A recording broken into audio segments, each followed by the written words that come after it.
19 holograms. It is the fantasy of seizing reality live that continues, ever since Narcissus bent over his spring. Surprising the real in order to immobilize it, suspending the real in the expiration of its double. You bend over the hologram like God over his creature. Only God has this power of passing through walls, through people, and finding himself immaterially in the beyond. We dream of passing through ourselves and of finding ourselves in the beyond. The day when your holographic double will be there in space, eventually moving and talking, you will have realized this miracle. Of course, it will no longer be a dream, so its charm will be lost. The TV studio transforms you into holographic characters. One has the impression of being materialized in space by the light of projectors, like translucent characters who pass through the masses, that of millions of TV viewers, exactly as your real hand passes through the unreal hologram without encountering any resistance, but not without consequences. Having passed through the hologram has rendered your hand unreal as well.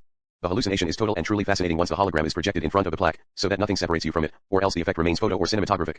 This is also characteristic of trompe l'oeil. In contrast to painting, instead of a field as a vanishing point for the eye, you are in a reverse depth, which transforms you into a vanishing point. The relief must leap out at you just as a tramcar and a chess game would. This said, which type of objects or forms will be hologenic remains to be discovered, since the hologram is no more destined to produce three-dimensional cinema than cinema was destined to reproduce theater, or photography was to take up the contents of painting. In the hologram, it is the imaginary aura of the double that is mercilessly tracked, just as it is in the history of clones. Similitude is a dream and must remain one, in order for a modicum of illusion and a stage of the imaginary to exist. One must never pass over to the side of the real, the side of the exact resemblance of the world to itself, of the subject to itself. Because then the image disappears. One must never pass over to the side of the double, because then the dual relation disappears, and with it all seduction. Well, with the hologram, as with the clone, it is the opposite temptation, and the opposite fascination, of the end of illusion, the stage, the secret through the materialized projection of all available information on the subject, through materialized transparency. After the fantasy of seeing oneself, the mirror, the photograph, comes that of being able to circle around oneself, finally and especially of traversing oneself, of passing through one's own spectral body, and any holographed object is initially the luminous ectoplasm of your own body. But this is in some sense the end of the aesthetic and the triumph of the medium, exactly as in stereophonia, which, at its most sophisticated limits, neatly puts an end to the charm and the intelligence of music. The hologram simply does not have the intelligence of trompe l'oeil, which is one of seduction, of always proceeding, according to the rules of appearances, through allusion to an ellipsis of presence. It veers, on the contrary, into fascination, which is that of passing to the side of the double. If, according to Mach, the universe is that of which there is no double, no equivalent in the mirror, then with the hologram we are already virtually in another universe, which is nothing but the mirrored equivalent of this one. But which universe is this one? The hologram, the one of which we have already dreamed, but these are only poor bricolages of it, gives us the feeling, the vertigo of passing to the other side of our own body, to the side of the double, luminous clone, or dead twin that is never born in our place, and watches over us by anticipation. The hologram, perfect image and end of the imaginary. Or rather, it is no longer an image at all, the real medium is the laser, concentrated light, quintessentialized, which is no longer a visible or reflexive light, but an abstract light of simulation. Laser/scalpel. A luminous surgery whose function here is that of the double. One operates on you to remove the double as one would operate to remove a tumor. The double that hid in the depths of you, of your body, of your unconscious, and whose secret form fed precisely your imaginary, on the condition of remaining secret, is extracted by laser, is synthesized and materialized before you, just as it is possible for you to pass through and beyond it. A historical moment, the hologram is now part of this subliminal comfort that is our destiny, of this happiness now consecrated to the mental simulacrum and to the environmental fable of special effects. The social phantasmagoria, is now nothing but a special effect, obtained by the design of participating networks converging in emptiness under the spectral image of collective happiness. Three-dimensionality of the simulacrum. Why would the simulacrum with 3 dimensions be closer to the real than the one with 2 dimensions?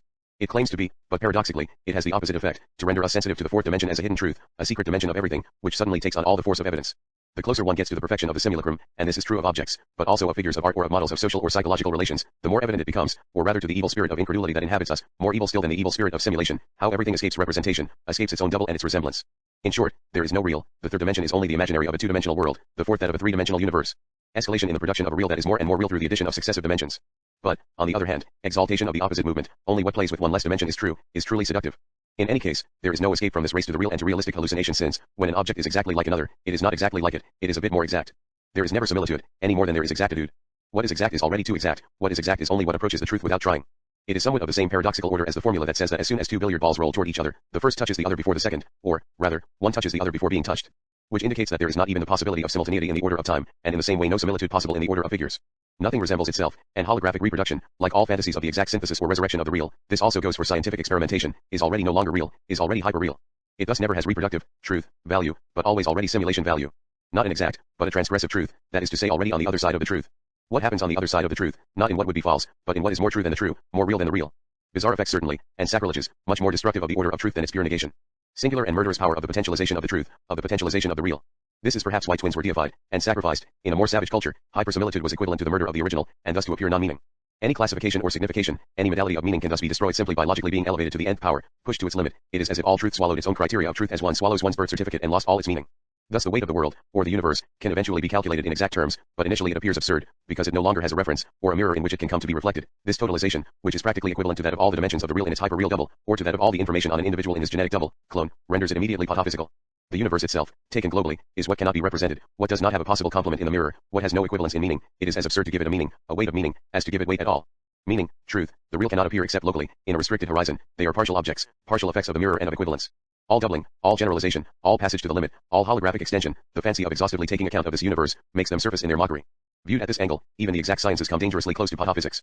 Because they depend in some way on the hologram and on the objectivist whim of the deconstruction and exact reconstruction of the world, in its smallest terms, founded on a tenacious and naive faith in a pact of the similitude of things to themselves. The real object is supposed to be equal to itself, it is supposed to resemble itself like a face in a mirror, and this virtual similitude is in effect the only definition of the real, and any attempt, including the holographic one, that rests on it, will inevitably miss its object, because it does not take its shadow into account, precisely the reason why it does not resemble itself, this hidden face where the object crumbles, its secret. The holographic attempt literally jumps over its shadow, and plunges into transparency, to lose itself there.